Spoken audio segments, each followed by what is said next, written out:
Then that's it right there. That's it right there. That's it right.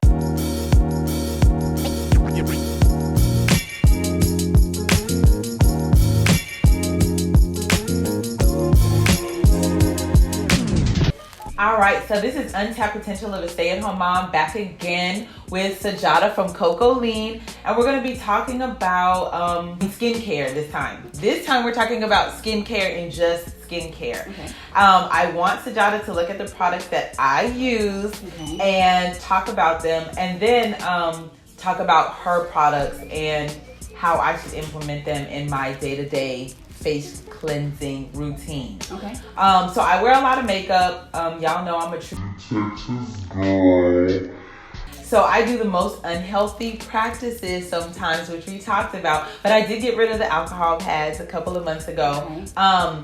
And so I just want to bounce some stuff off of you, Sure. and then to show you some stuff that I use. So right now, instead of using alcohol pads, I literally douse my face in coconut oil and then wipe it down, and that's how I get a lot of my makeup off. So what would you say to people who are trying to get their makeup off along with their face cleansing process? Okay, I like the oil. I don't like coconut oil. Okay, so the name of my company is called Cocolene Natural Products, right? Cocolene because the first product that I used had coconut oil in it.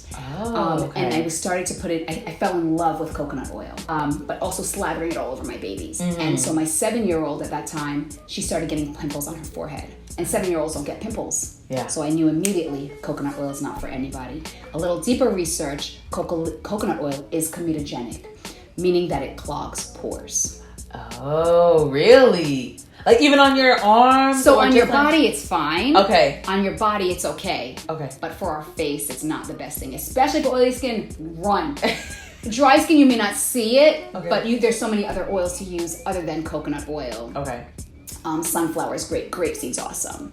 Those are some I of the love grapeseed oil is amazing for hair. Those are some of the basics in my products as well. So I would do that instead. Okay. And I like that you take off your makeup with oil. Yes. Okay, so I use this good old face cleansing wash to wash the makeup off of my face, and my little scrubbing pad. My little scrubbing pad here that I got. Let me feel that. Oh, okay. I know. This is a good one. I figured that you would actually like this one. It's silicone. As long as we're gentle on our face. That's, just want to be gentle. And then I use this good old oil. Now listen, I don't even know what this oil is. Okay. I'm not even gonna lie to you. It's okay. It feels really good and it dries and it's not like it doesn't leave a residue on my face. Okay. And my grandmother got it from goodness knows where. And we love grandma, so I use it. Okay. But I also know that your products can do better. Yes. So talk about why. Okay, so here's the basic. So people ask me why do I wash my face with soap? I usually do a shea butter soap or just a very moisturizing soap. So in the soaps that we have, I put a lot of butters and oils in the soap so that they're not drying to your skin.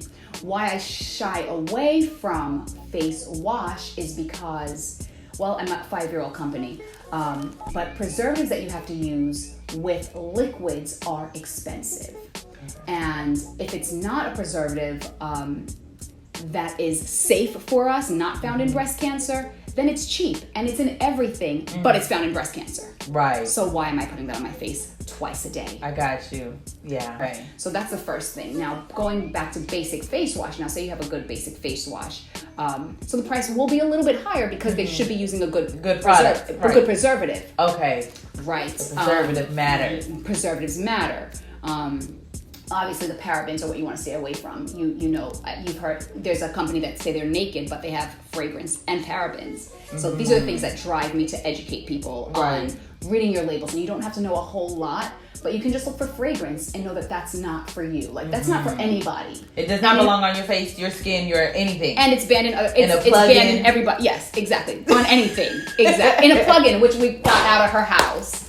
Because we don't recognize that these little tiny things are impacting us and our children. So whatever you can control, like skincare, like hair care, then control that. And just look. And if you see unscented, that still doesn't necessarily mean you're going to look for, these words, sodium lauryl sulfate. These are the things that are cancer causing. What I do if I were you, since I don't know nothing about nothing, right? I look down the line. Oh, fragrance, cool. Not for me. It's that simple.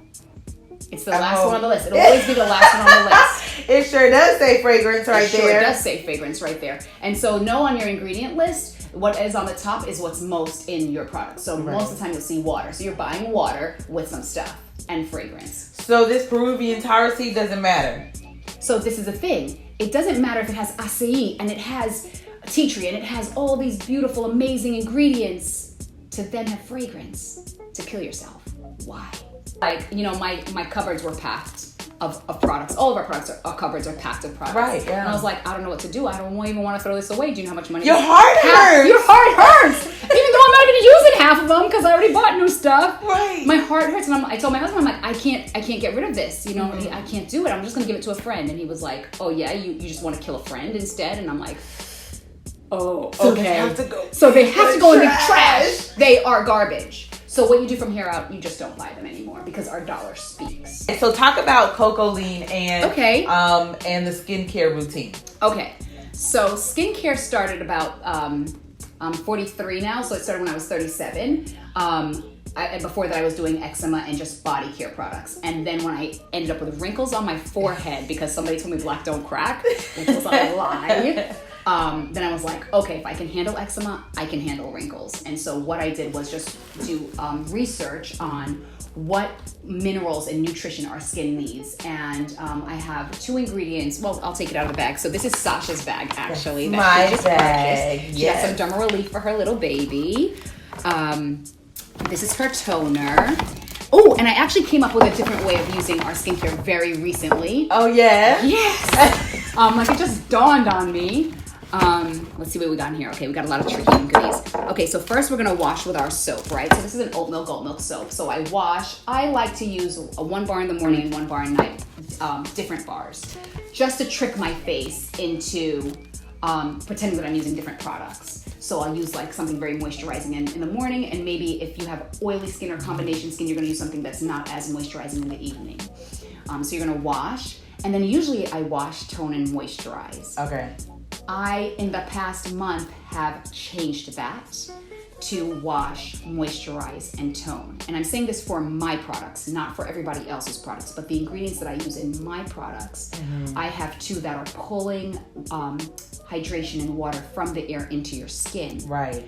And so when, so it just came to me that it would be best to wash my face first, then moisturize with my Rose Hip Plus. So I have customers that tell me, Sajata, so I use yours, but you know, I don't know, I just, it was a little bit much, so I went and I tried a Rose Hip, but it's not the same. I just don't feel the same. And I'm like, okay guys, it's Rose Hip Plus a bunch of other work goody together. Stuff. Yes. This is a line. Yes, this is in synchronicity. So I have sea buckthorn that takes down redness. I have rice bran. I have rosehip oil and rosehip seed extract, the pulp of the rosehip that holds vitamin C. So when you hear people talking about vitamin C serums, just like your orange, the vitamin C evaporates. Yes.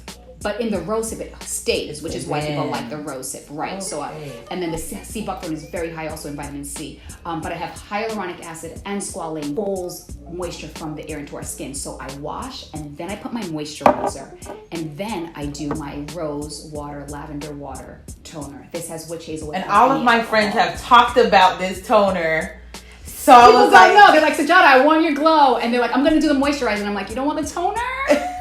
And they're like, I'm going to try them. I'm like, take a little bit of the toner. Yeah, the toner is apparently what really does it. So it just leaves your skin glowing. And my goal, and for most of my customers, is that they don't want to wear makeup because they just want, they'll put their mascara or their eye. We just want that natural glow. Just that natural glow. So that's our line. Wash, tone, moisturize is the basic. And then we have an under eye cream that is amazing. It is amazing. Amazing for puffiness and fine lines and wrinkles. A lot of my customers, if they're elderly, they'll just put that all over their face and it'll just feel tight. Yeah. And tight is different than ashy feeling. And tight is different. So her mom or your mom, my mother-in-law. Her mother-in-law. Tell them what she said. So my mother-in-law, she just bought the skincare line and she was using the eye cream, and she comes downstairs and she's like, and her skin feels amazing.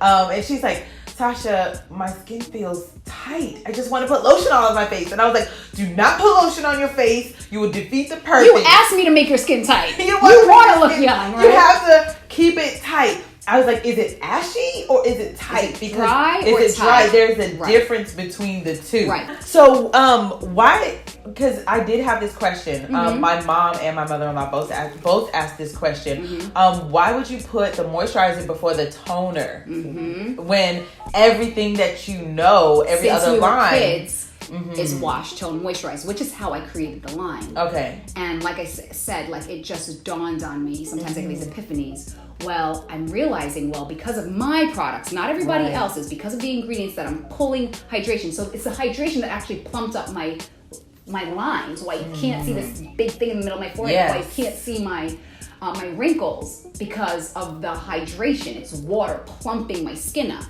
And so if it's a dry day outside, and I'm putting this on, then it's going to pull moisture from the bottom up, which is not what I want. I need moisture in, right? Okay. So then I realized if I can just put that toner on top. Lavender is used for inflammation. Roses hold the highest vitamin C. So that's why, and it has witch hazel as well, which is an astringent, which contracts your cells, your skin cells, so it tightens your pores. So if I can just put that on top and give it the moisture to pull into the skin. Right. Then that's it right there. That's it right there. That's it right there. All right, so that's another episode of Talking Skincare with Sajata from Cocolene.